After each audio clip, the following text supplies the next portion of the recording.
Northwest Arkansas's film industry has had some pretty big projects come through to shoot, like a season of the show True Detective and a movie starring Meg Ryan. Well, now one movie called Sovereign wrapped shooting in the area last month. We stopped by the set on one of their last days of filming, and now we're taking you behind the scenes. Action! It was like a scene out of a movie in the Fiesta Square parking lot in Fayetteville in late March. That's because it was one. Sovereign is loosely based on the true story of the 2010 West Memphis, Arkansas shootings. So we have Nick Offerman, Jacob Tremblay, and Dennis Quaid as our three stars of the film. Nick and Jacob play father and son, sovereign citizens Jerry and Joe Kane, who are based on true characters.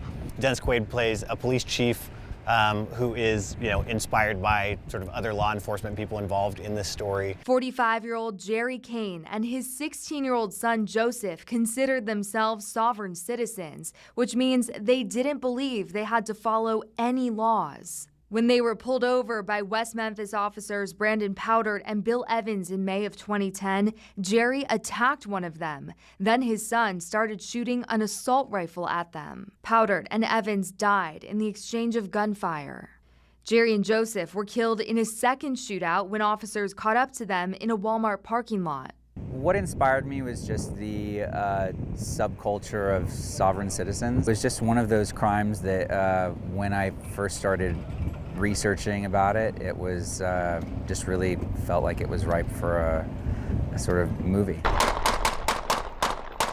Guns are a big part of this story, and the production crew went to great lengths to keep safety airtight, especially after the deadly shooting on the set of Rust. From day one, our goal was to be as buttoned up and go over and above any protocols. And so part of that was hiring an experienced armorer who's licensed with all of the prop houses, who's got experience. Also working with stunt coordinators who make sure that our actors stay safe. Okay, ready and action.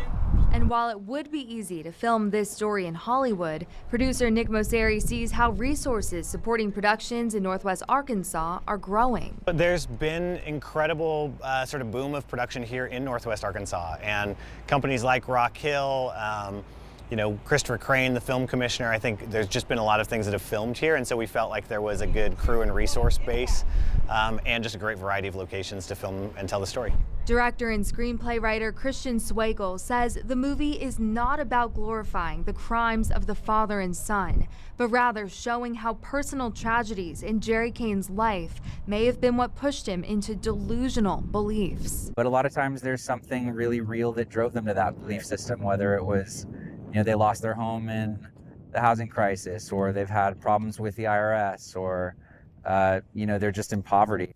Which is why the film's creatives are motivated to show how these paths intersected, leading to a tragedy. When audiences see this film, I hope they take away empathy, right? I hope that they can open themselves to seeing other people's perspectives. And, look, other people's perspectives don't justify bad behavior or criminal activity or anything like that. That's not part of this message, but it's just understanding, where and why do these lives, fall apart and intersect and collide. The Arkansas legislature set aside $9 million this fiscal year to incentivize productions to film in the state. Sovereign is set to be released by the end of this year.